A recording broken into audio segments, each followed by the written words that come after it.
a lot of time. Of course, we have lean tools to manage that. We have many different tools, but with data and with AI algorithms, we can go from reactive to predictive. So we measure the parameters of our machines, and AI will know that there is a trend with the data that will tell us, okay, this machine is coming to an end. Let's stop now or make planned break, then wait for it to break down totally. So we will have less downtime, less waste, and for the competencies of our employees, no longer how to service the machine. They have to know it, but also they have to know how to interpret the data. Then we will have some manual inspections, and we can have AI-assisted inspections. So AI can use vision monitoring and analyze the images to discover the trends. So it's commonly used for better quality in the products. Instead of isolated machines, so each machine works separately, we will have connected system. And this is the clue of Industry 4.0. We connect every technology into system that cooperates with each other, and then only we get the best results.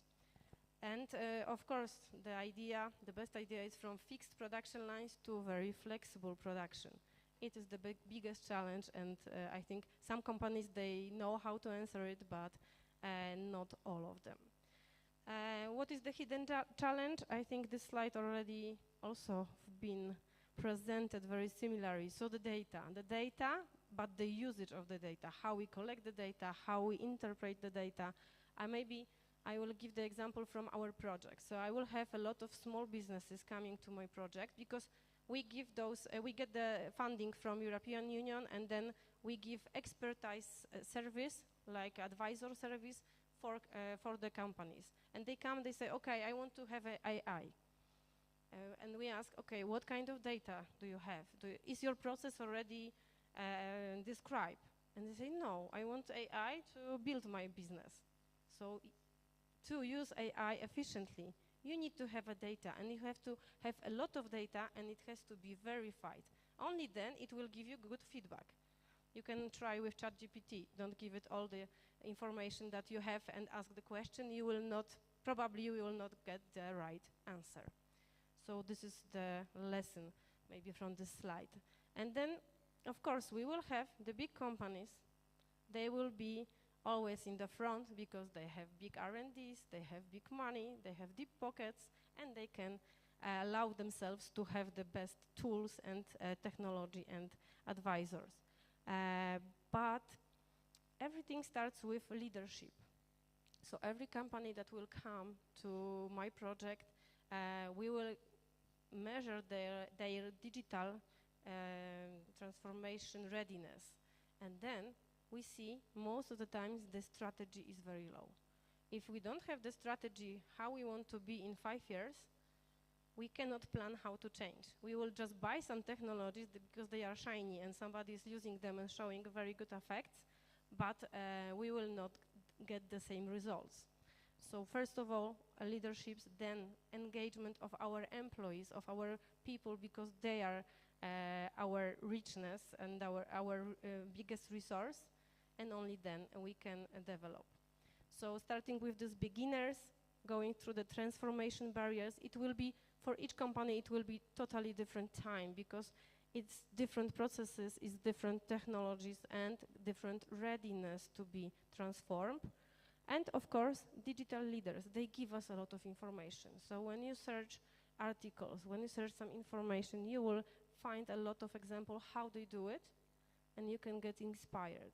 It's not always a question of big money, because sometimes you can just have the traditional milling machine, add some sensors from Siemens, and then you can already connect it into the network. We are doing that with companies. So we upgrade their systems from 3.0 to 4.0 with very low cost. Of course, there is a question, is AI, can we use it as an evolution, so we have to do baby steps, or can we be revolutionary? Again, the question is, the answer is not clear, because it depends on the type. Some types of business, they will start with AI, and they will jump high very fast. But some of the businesses, especially production, with stiff production lines, we have to take baby steps. We have to first build the concrete basis and then only add on. So first, knowledge, how to use the technology, what can this technology give to us, and then only invest in technologies. Future skills. So we will have this change from machine operator to the process supervisor. We no longer, in Europe, need manual power that much. We need people who understand the technology and work with the technology and know how to set the machines, how to react. And then this manual control will be system oversight. So we don't have to be with the machine. We can be somewhere else and just watch our screens.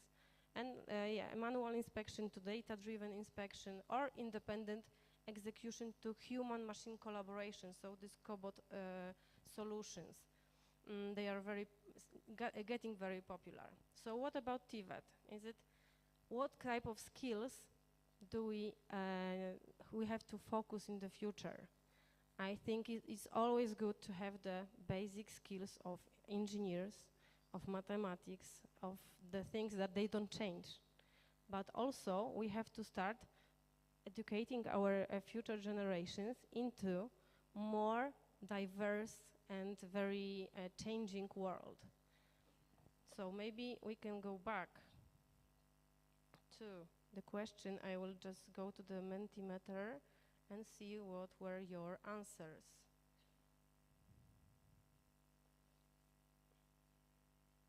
Oops. And the technology always fails when you want to shine, so. Okay.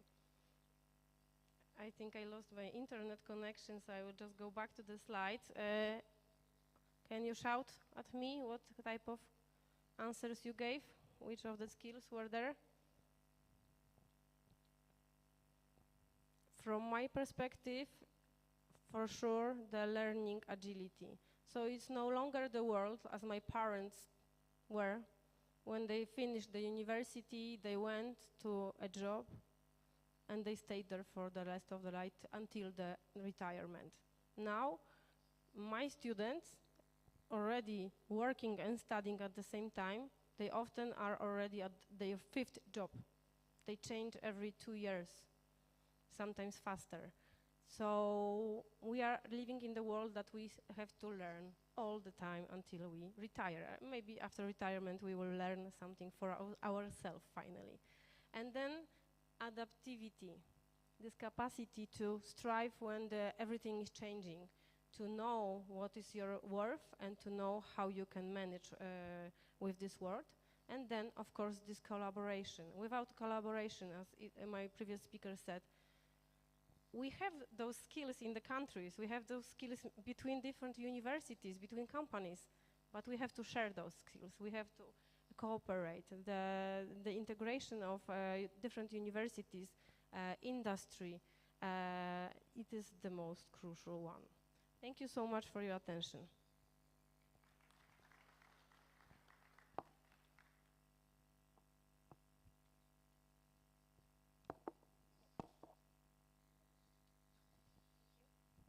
Thank you, Professor, for the presentation and by your clear ability of giving us the Polish feeling.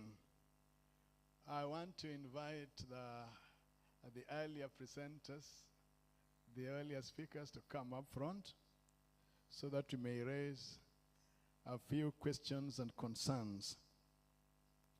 Before I forget, Professor Rusinka, what is the degree of curricular absorption of training institutions in Poland vis-a-vis the dynamics of the fast-changing industrial sector? Do they become as static as ours, with a lot of reluctance? You know, the term reluctance would be understood much more by some of us there at the back. Or do you move at that same pace, almost catching up with the technology? That is one feeling that you have to help us address. The other, when you mentioned about the smart factories, that we have to turn from reactive to predictive.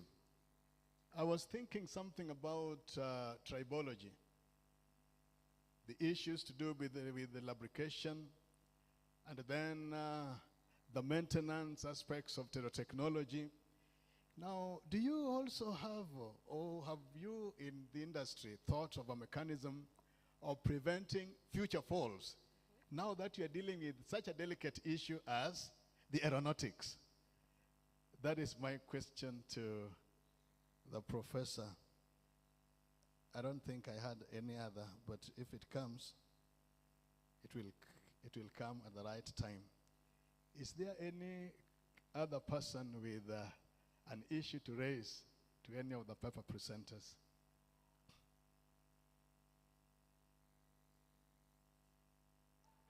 Meanwhile, as you still log and upload, where Professor Gadwa is, you are a good friend of mine always. We've interacted here oftenly.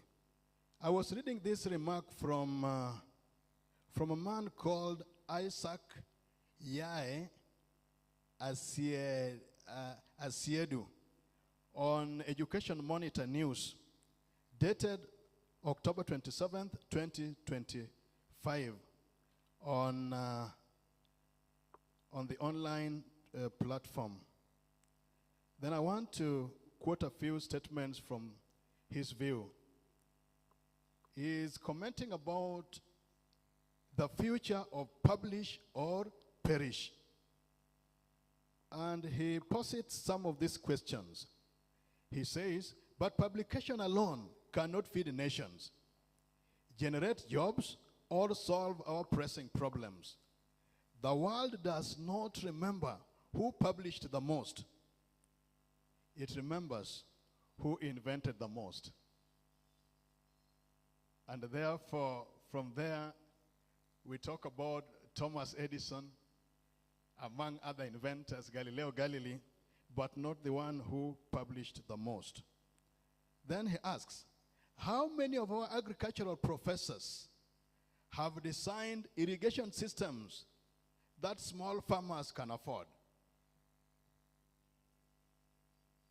How many of our engineers have built local machines for processing cocoa, shea butter, or cassava? How many of our IT professors have created softwares that support local businesses, schools, or hospitals?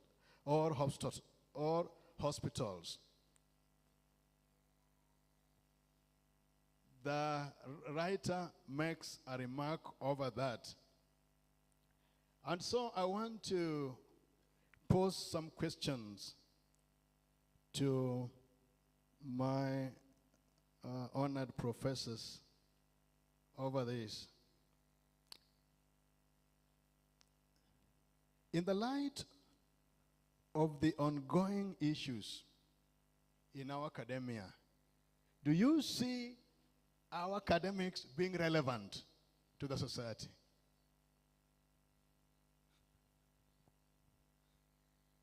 That is first question. The next question, which I would also like to address to the county director. Why is our curricular texture so immobile, in fact so static, that it cannot address the real-time issues? We were discussing with Dr. Musau yesterday, and he's saying when he was doing his master's in Moi University several decades ago, a student did a project on AI. And that was about 3 decades ago. And here we are now talking about AI. We are now talking about AI. Even if you're talking about RE, renewable energy, the sun has been there from time memorial. Somebody says that the earth was created on 25th October the year 4004 BC. I don't know. And then from there, the sun has always been there. And now we are talking about renewable energy. So my question still stands. Why is our policy so static in addressing the real-time issues? There is one cross-cutting question that I had. Then to my friend Professor Ogara, I wanted to have some issue about the AI credibility. AI credibility. Professor Sinka said that if you log in a wrong issue, even if you're answering a question, it may not give you the substance that you require. So how do we ensure that there is the AI credibility? AI credibility.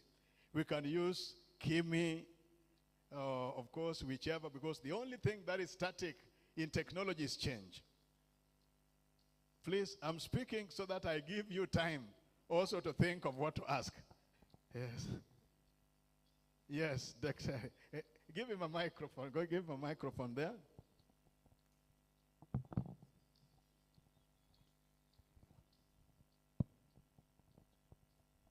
My questions are not as technical as the ones I've had being floated. Professor Ila, what is the status of AI integration into our curriculum as a Kenyan situation? What is the future? And are you seeing any reprieve? Or are we doing very well? What is your position? And to Professor Ogara,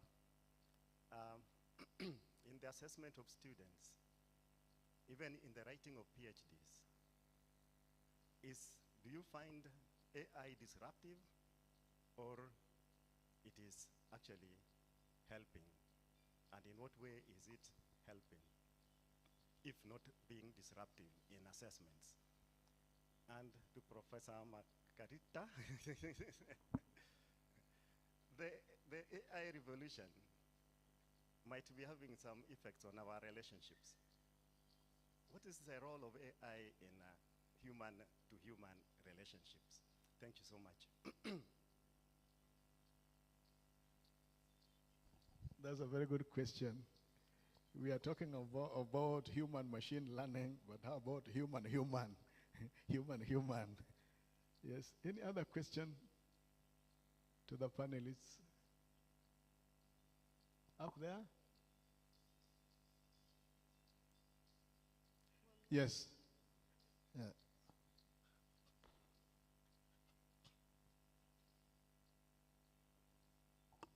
Thank you, professors, for such extensive information. I just wanted to ask a question to the professor. I can't pronounce your name. Rushinska. Rushinska. How do you streamline your innovations to the Polish government to improve probably the technologies that you adopt? Because as we know in Kenya, AI found us when we are still in industrialization. We don't even have many industries. We don't have much going on. So the whole world is adopting AI, and we are left behind. We are like 100 years behind. We have now to catch up. And I think that's our biggest issue, where our governments are not able to even be in touch with AI and how to even take them to the market. How do we employ people?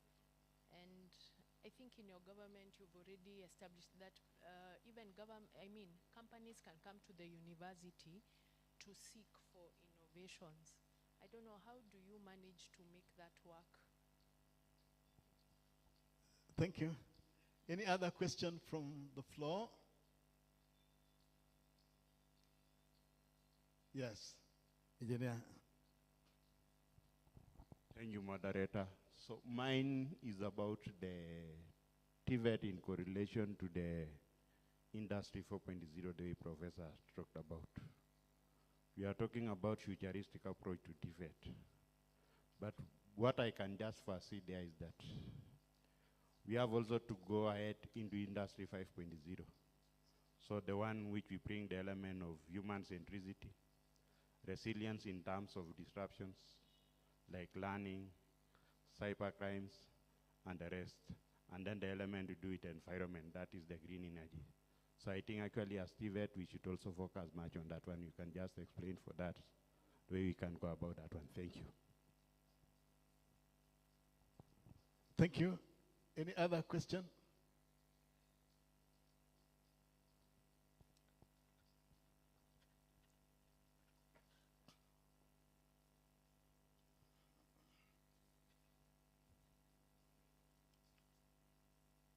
Yeah, before you respond, I was reading a paper from the World University, and I picked this document that China will this month graduate 12.7 million into the job market. And they have adopted a system that is called University Student Credential Action, which offers short-term courses which can be adopted into the curriculum. That is the direction that China has taken. We could borrow a leaf from what they do and domesticate it to our setup. Thank you.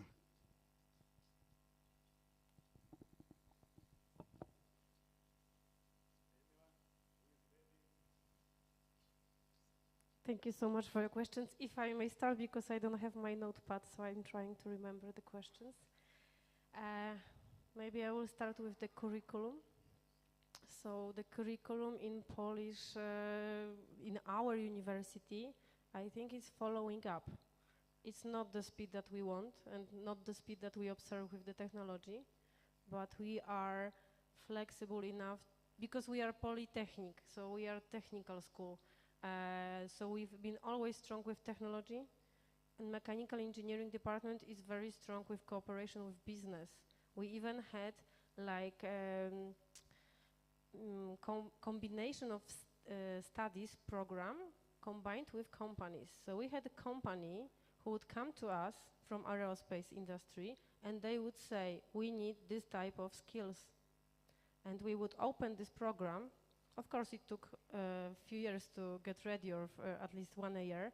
But then we start this kind of program, and our students with this program, they would be part-time at university and part-time practical in industry. And I think this was very strong lesson for us because we had aviation and automotive partners, and it gave us a lot of information what really companies expect.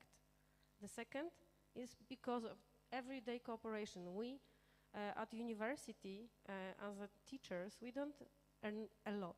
So every time we are motivated to find projects, development projects with companies. Then we will get some extra money for us. This is motivator, but it is also motivator to develop new practical solution, not only solution, not only the knowledge for the sake of knowledge, but practical application. And the curriculum is developing. Of course, we need the credentials from the government, so it takes a while. But also, we have some flexibility within the program frames. And then we gather together with Joanna and other lecturers, and we discuss what can we change within the program that we have, what types of topics we can introduce within the lectures that we already, they are already existing, and we have some flexibility, so we try to catch up with the world. Of course, there are also many other universities in Wrocław, in Poland, and I see a lot of courses, a lot of full programs directed to AI already since 3-4 years. So I think we are catching up very in a good pace. Of course, we want to have it faster. So that's why, for example, when I have classes, I always give my students, I try to give new data, new information every semester. I change my lectures, I change my slides, I change the assignments. I had to change, because of AI, I had to change how I give the homework for the students, because they were using AI, and they were wasting my time because I could see it's not there. So I changed the tasks. It took me a while, but I changed the task the way they have to be at my classes, they have to listen what I say, and then I know, when they deliver the homeworks, I know who wasn't there or who didn't listen, because I know how AI will answer. So it's also the job for every one of us who is working at university to think how you can implement the future competences into your ready program. The second question was, the maintenance of you said lubrication devices. Because I'm not an expert in this area, but I'm sure we can test viscosity maybe. So if we will just add sensor who is continuously checking the viscosity of the lubricant, or maybe is checking the amount of lubrication dosage. So then we have the constant flow of data, and we can see it will be up and down, of course, but we will have some barriers that we don't want it to be going off. So then we can see some trends. It's going up, it's going down, and then we can predict, now we have to stop the machine, we have to change something. And the question from the lady, it was about the government. So the government, because I think we are lucky because of European Union. I said it to our colleagues from my university several times. Because we are the part of European Union, we oblige under the many rules that they implement, and we have to follow. So then we have this combined knowledge of many countries and many people who are oriented what's happening in the world, and they are the trendsetters. So we already have the programs like Data Capacity 2030 or Horizon 2035. So they already building the roadmaps how Europe will look like and what we'll do in the future. So I think the best choice for Kenya and for countries like you is to combine your knowledge as well, consult with others, but you also are in a very good spot because you can learn from our mistakes already. There is a lot of benchmarks already. So you don't have to discover what is already there. You can skip many steps, not taking one by one, but just jump every 3 steps. Because you already have open door, you can research, you can search online, you can search in the articles, you can contact the big companies. They are willing to share the data. They are often want to be the mentor for new developing companies. So I think with the countries should be the same. But I'm not a politic, so I'm kind of blind here. So I believe it should be the same. Thank you. I think there was one more question, but if you could repeat because I didn't get what should I answer. I don't have the microphone. Yes. Sorry.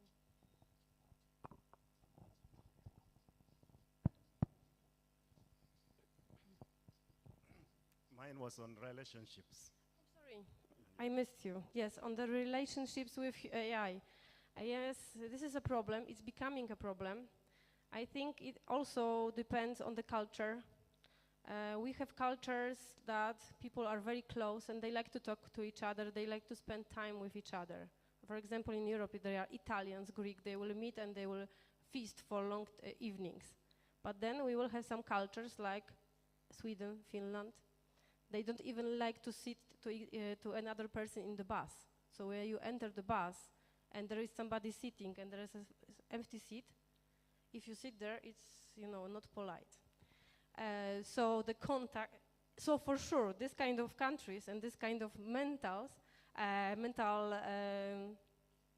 approaches, it will dictate. So maybe it's easier for me to talk with AI, because if you give AI your problems, it will try to solve your problems. It will give you support.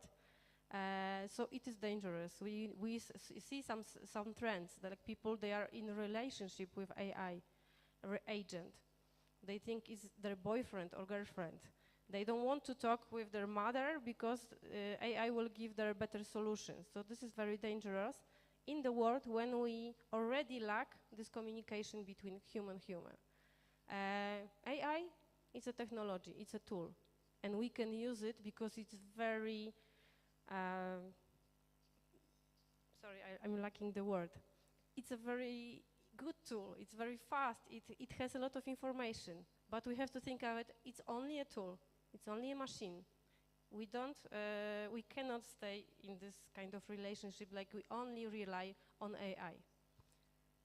And the last question. So my question was actually on the AI and the Industry 5.0, especially the sustainability aspect of the environment, the greening effect. All right, thank you for repetition. So for sure, because of this capacity of AI analyzing loads of data, of course combined with cloud computing and big data analytics, it will be a very good solution because it can find the relationships between the pollution and the data that we have from the factories and the problems. It minimizes the waste. So it's like lean thinking, but multiplied by 100 times or 100,000 times. So I think AI in this area can really help us. It can also search many solutions that already are there. For example, we've been with Joanna in Ghana in February, and I was talking about pineapple skins that are processed into the leather-like material. So you can make shoes, bags. They produce a lot of pineapple juice. They have a lot of waste, and they didn't know about that. And you don't need to be a researcher to find out how to do it.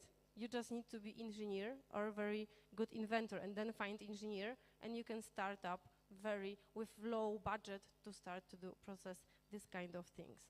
So I think it can be very powerful, but we have to know how to use it. Thank you so much, and sorry for using that much time.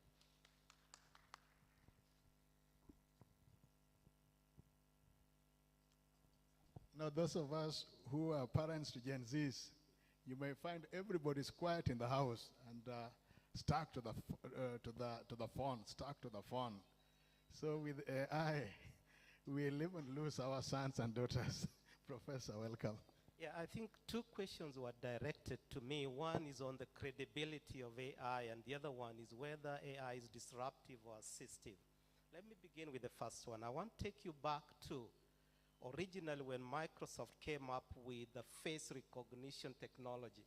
Those of you who are keen in this particular space are aware that when the experiment was first done, the technology came out. Women who are of Caucasian, white, but had dark complexions, had a problem with the technology. The technology had a problem recognizing them. I suppose your guess may be as good as mine, because the technology was tested with the white Caucasians, white men. And so when we came to the women who had dark complexion, there was a problem. What does this really mean? That AI is about the data that you use to train the technology. And this is where the problem comes, because today we are talking about using it for modeling. But the biggest problem that we are not privy of is that, are we aware about, do we know about the type of data that were used to train these particular models? I work with PhD students, and many times they run models. For example, somebody wants to look at early detection of cancer, for example, in women. Most of the data we use are actually foreign data. We'll get them in databases in the US and so forth.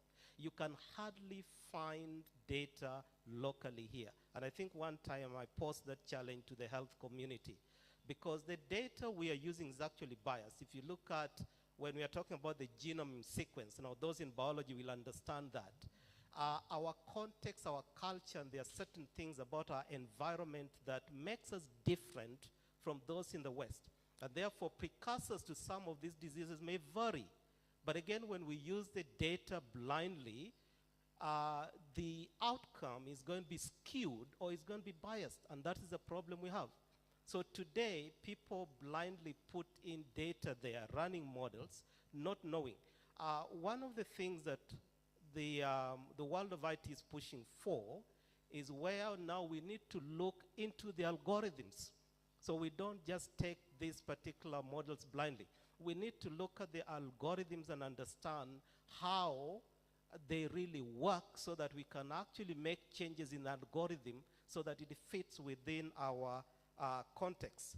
And so when you're talking about a credibility, yes, there can be credibility issues with AI.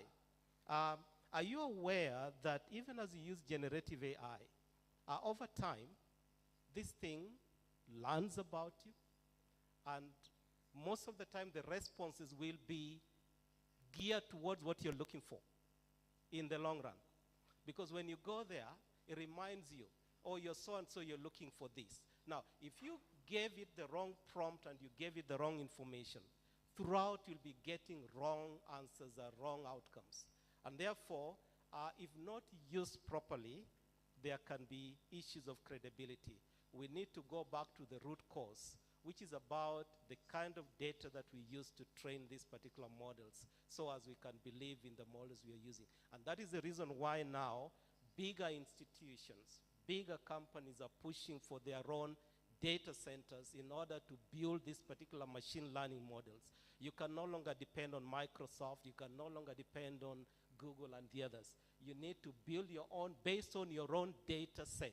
You train it so that it's going to give you information based on your context. Now, the other question was on AI being disruptive or assistive. That is a very interesting question, but I can say it's both. It depends. It's a relative question, depends on how you look at it, but I would say it's both. Now, in the space of assessment of students, allow me to say this. I'm one person who tell my students, please use AI for your assignments. I tell them that. Because you know what? I've got to be at the forefront. I cannot pretend that, you know what, these guys cannot use AI. So therefore, we have to work backwards. If they are going to use that AI, then we need to be at the front and be able to use AI. And my colleague just mentioned that this is a tool to help us in terms of productivity. We can no longer run away from AI. That is a reality. A conference that I attended recently, about 3 days ago, Kenya-UK Health Alliance, the medics who are there, the oncologists who are there, because they are really basically embracing AI in cancer research. And they are recognizing that, you know what, even medics can no longer run away from the use of AI. Okay? But then, where are the boundaries? To be honest to you, I have seen students come up with theses and concepts and proposals, and when you look at it, it's purely AI. It's purely AI. The thing is, and that's what I tell students, you must know what you're looking for, because AI will drive you the direction you're going to. So if you're not bright enough and you're not sure what you're looking for, as we often say in the world of technology, garbage in, garbage out. You put garbage in and you'll get garbage out. Thank you very much. Thank you very much, Professor. Thank you for that. Thank you. I had one or two questions directed to me, but of course, some that I may need to comment on. The first was from UMC when you mentioned what's the future of publish or perish. This has been a common adage within the academia, that every good piece of work should be made available for a wider community. In fact, this morning the deputy principal indicated our research output need to be shared. So sharing we must. We are not going to shun away from that. In fact, maybe that will be the answer, starting to answer the question that Professor Ogara is mentioning about data. If we publish our reports, our thesis, our data, then if they are in open repositories, then peradventure AI will start reading them, and our ideas and our output will be out there in the world for people to pick. And so therefore, we need to continually publish, because the professor will be judged on a couple of things. What new knowledge have you produced to the world? How many students have you mentored? Of course, in our country, how much money have you brought on board to your institution? And definitely, are you offering services to the community? And the professor needs to be at the cutting edge so that this is driven by the output of research. So somewhat this research needs to be out there. For instance, our coming here today should be out to the world to know that we are seated here and engaging. Because then, peradventure, if you look at our theme and this conference, AI is at the center of it. So if we don't send this out to the world, what's likely to happen? AI will be blind to this. Yet we have had a fruitful morning moving into the afternoon. So we will publish. Probably the question will be, it may be faster than in the past, because if you had lots of materials, say you had 30 books to read, your reading can be time.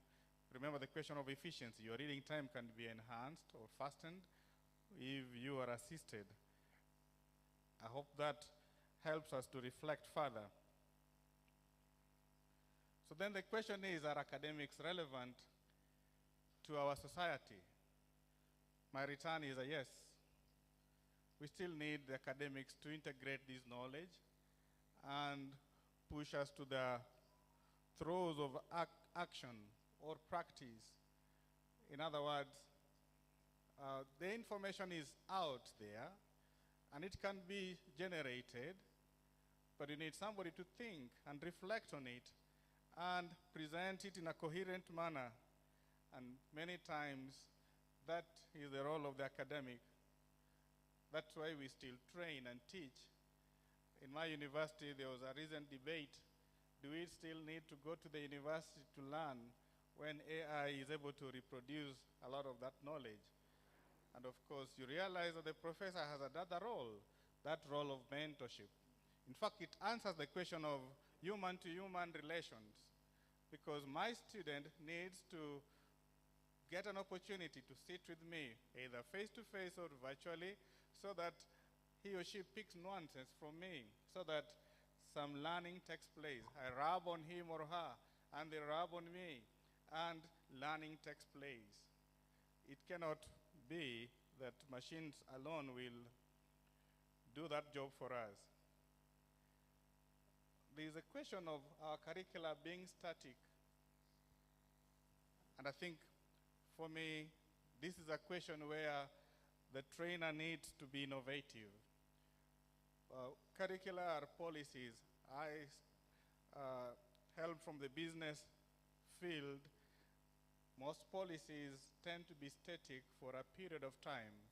Because why do we write policies? We want some codified way of doing things, some standards. And if you set a standard, you don't want to break it the following day.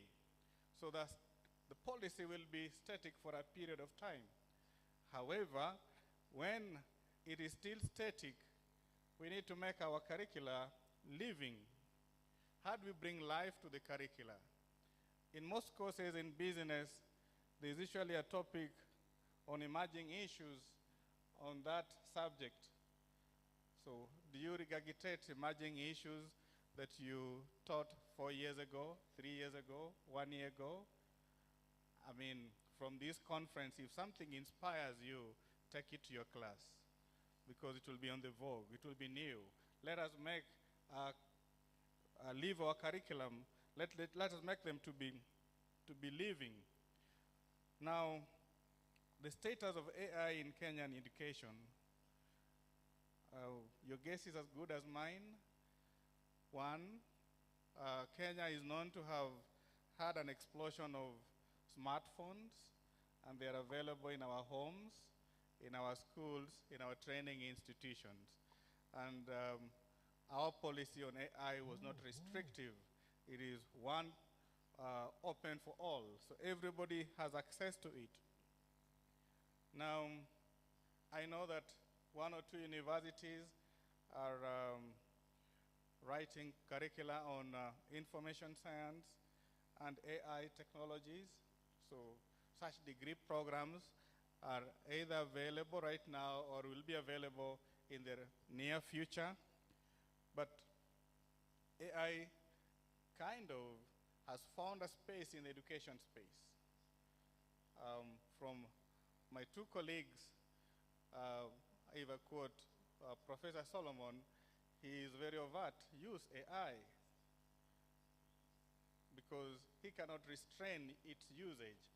I think the most important question here is the quality of judgment of the learner when they're using that AI.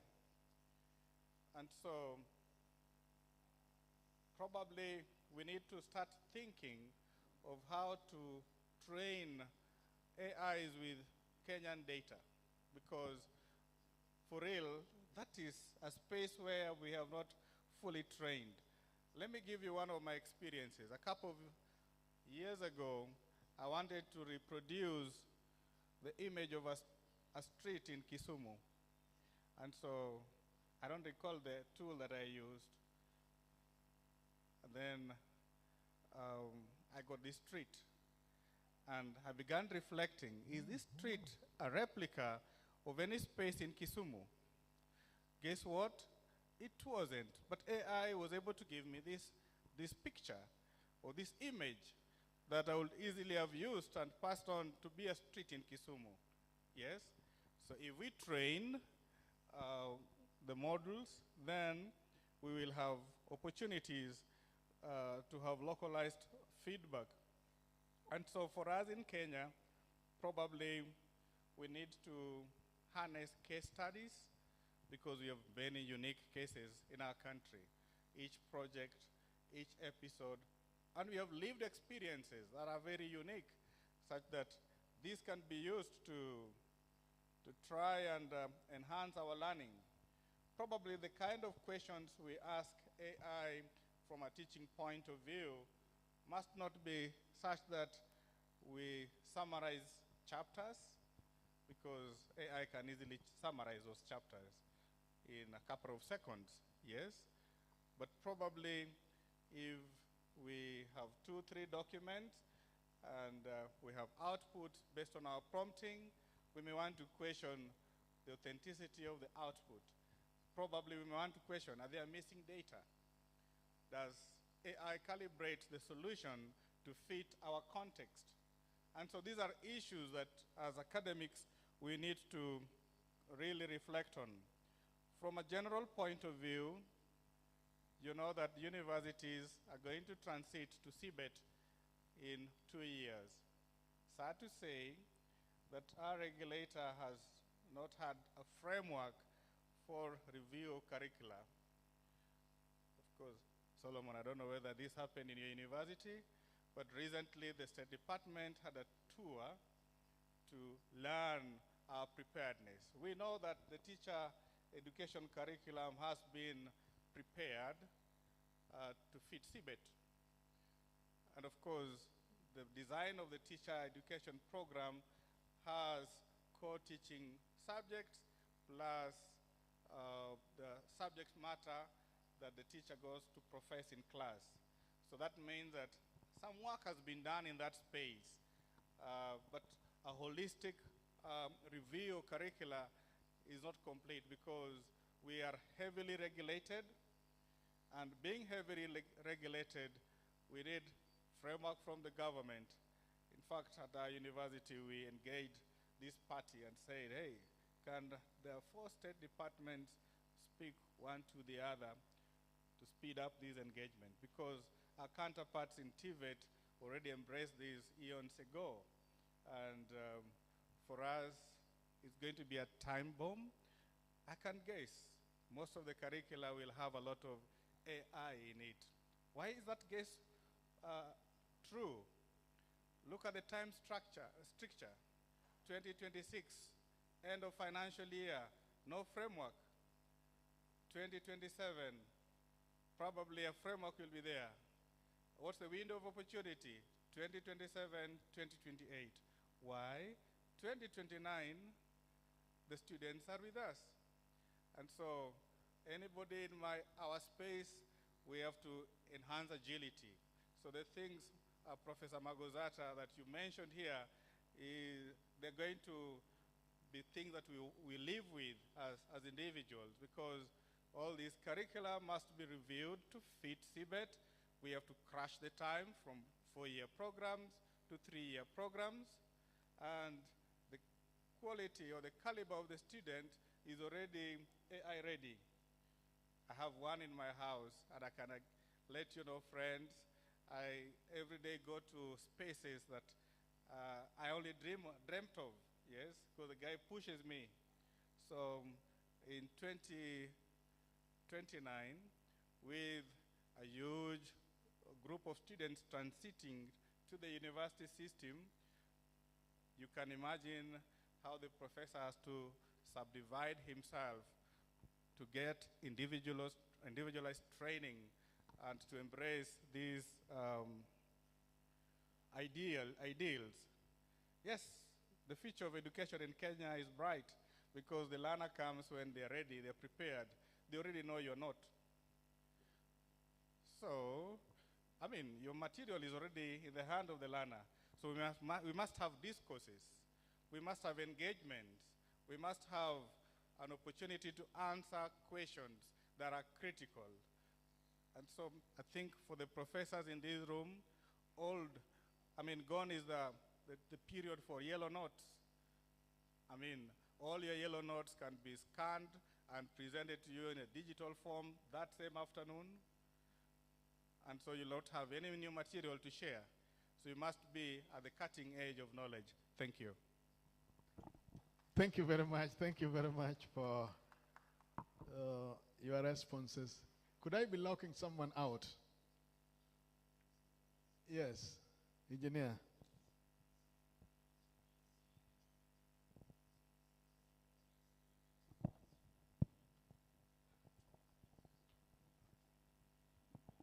Thank you so much. Okay, I wanted to ask a question on how can we use AI in governance and leadership, especially to promote diversity, inclusion, and equity in our workplaces.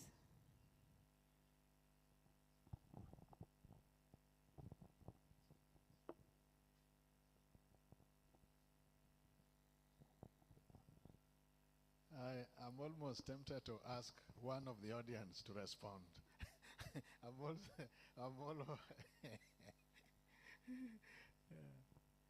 Because the thought that Professor Gara gave us is to redesign our paradigm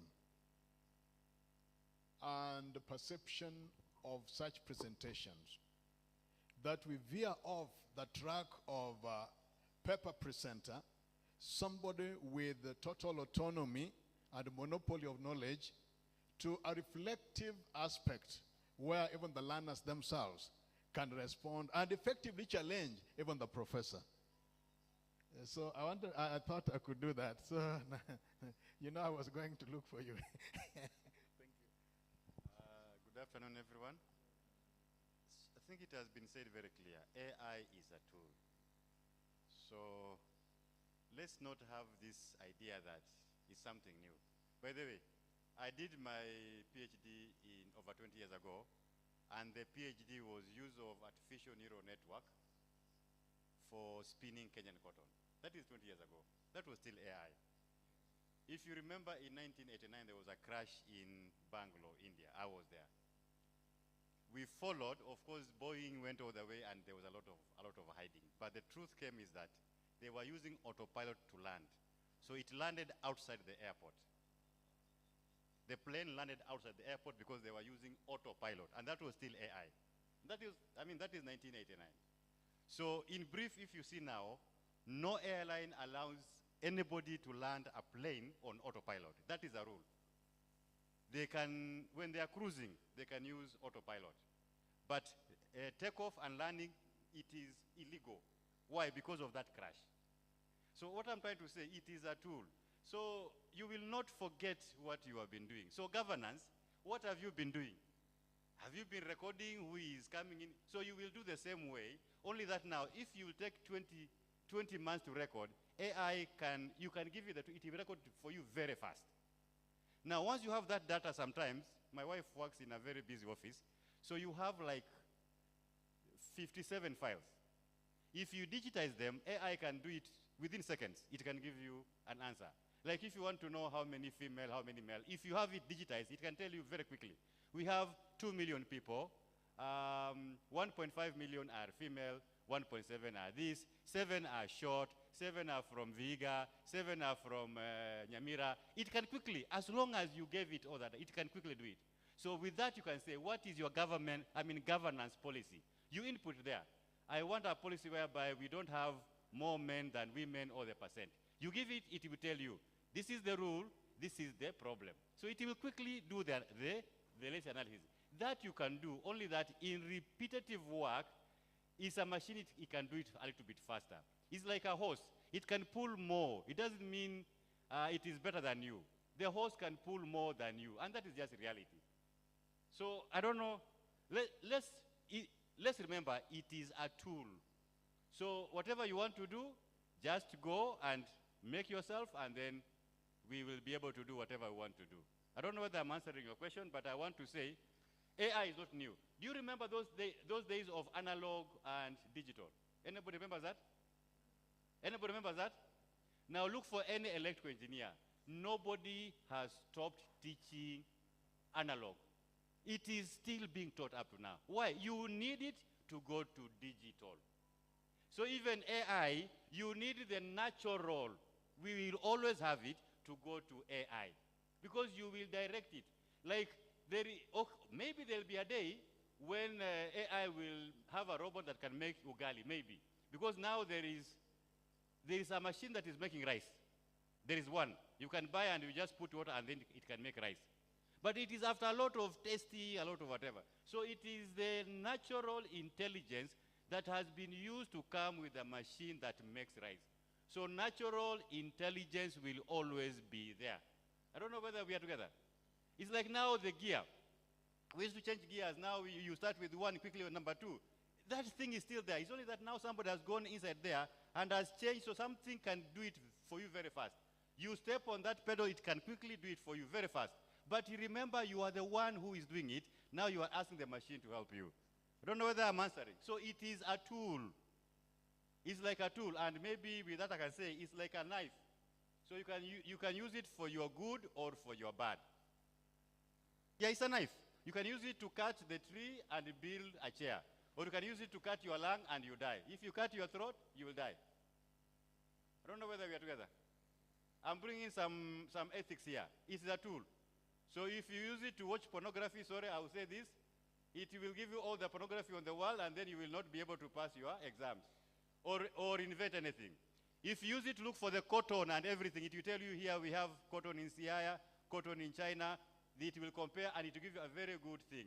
So artificial intelligence, and I brought the professor because I looked at your theme and I found it is very much fitting. We will use it because it is a tool. We will not be left behind. We will do everything in the right way. We will do all the research. But remember, we are the master. Only that now maybe we may have one master in New York and you will be here just following. But let's avoid that. Let us also be the prime movers. Thank you. I saw a hand there. Thank you very much, Professor. Yes. Thank you very much, our moderator. You did ask me a question, and I wish to answer this question, though I realize that Professor answered a very good part of it on matters, how is it that our curricula is more or less static and not able to address real-time issues. I want to respond by saying, in addition to what our professor already said, that there is an attempt by the government to do so, because at the primary level or the basic level, there's already CBC, and they have already reached grade 10. Right now, there is also, for the State Department of TVET, the curriculum has undergone several changes. We are currently on a modular curriculum, delivering competency-based education and training. Our tertiary level, in terms of the universities, have already promised us that there's going to be a change, though they are worried about the timeliness. The timing is a bit too late, so there is need to advance the process of change of curriculum. I think issues that bedevil us in change of curriculum to be able to address real-time issues are the bureaucracies that we have in our systems. I think you also talked about it in your government, and that we therefore need a framework that will be able to sense and advise on how fast we need to change our curricula. At the same time, not only change, but budget for the changes, because these changes come with budgetary implications. And if we are not careful, we may not be able to move in tandem with the change in technology. So those would be that would be my input to request that those are the frameworks or the structures that be put in place. Our professor also said that there are policy issues which we cannot accommodate everyday changes in them. But this is what I'm still saying. Why don't we also put structures in place that can sense the need for change in curriculum, and we go on with it as required? I also want to say that the mode or the delivery that we have in training can never be replaced by AI. We have the domains in education that can never be replaced, especially the affective domain. It can never, ever be replaced by technology. So even as we are aping or copying and trying to match what is happening elsewhere, let's be careful not to lose on the essence of the affective domain of education, and not to replace our ability to socialize with technology, because it may not ever be able, we can never ever replace our ability to socialize with technology. Let me also say that in CBET, or in State Department for TVET, there is a body called CDAC, which is in charge of both reviewing curricula and also preparing curricula, and that it is not the only one. We also have all national polytechnics as QABs right now. They are able to prepare their own curricula, and they are able to also assess. So at these different levels, I want to embrace the school of thought that every trainer should have that element of an emerging issue in their delivery. Lastly, I want to bring in the aspect of dual training, which the State Department has introduced, and I would wish that the State Department and the institutions thereby champion this model of training, because it is similar to what our professor talked about. The ratios are as such. A student is in industry for half the time, sometimes it's 30% of the time, and sometimes it's 70% of the time. It depends on the model that is in place. But I'm saying dual training will go a long way in ensuring that our students remain relevant and real-time so, because they'll be in industry, and industry doesn't lag behind when it comes to technology. So by the time they are through with their session in industry, they'll be coming back to college, if at all they'll be coming back to college, to update the college on what is going on. But if they are not going to come back to college, they'll still remain relevant. Thank you. Thank you. I didn't know it could be as interactive as it has been. Can you clap for yourself? Can you clap for yourself? Thank you very much. Honestly, it is unhealthy for an adult to sit down in the same environment for over 2 hours. It is unhealthy because, you know, the corona around where you are is already saturated. So we are going to have a break. We'll go for the skills competition so that we may watch what is going on. Thereafter, we'll proceed for lunch. Madam Dina, can you come offer prayer and give direction? So thank you. Those paper presenters, as the rest of us go out, I'm wondering whether we are able to take the group photo. Are we able to? Yes. So we can queue outside there for a group photo. It is important. So let her give direction and offer prayer. Okay, thank you. All protocols observed. Now from here, we are going to skills competition. And then we go around to the innovations. And then from there, we'll go for lunch. That is after the group photo. Let's pray. Father, in the name of Jesus, we thank you for this time. As we are going out to see what students are doing and their trainers, you lead us, dear Lord. And even as we are going to take our meals during lunchtime, we ask you to bless. In Jesus' name I pray.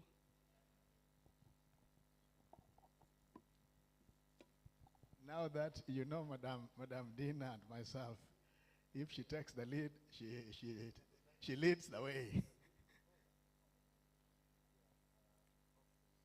Yes. So let our guests follow. Ken is here to show us the direction together with Madam Dina. I must thank all of you.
And that time the CS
and post to live.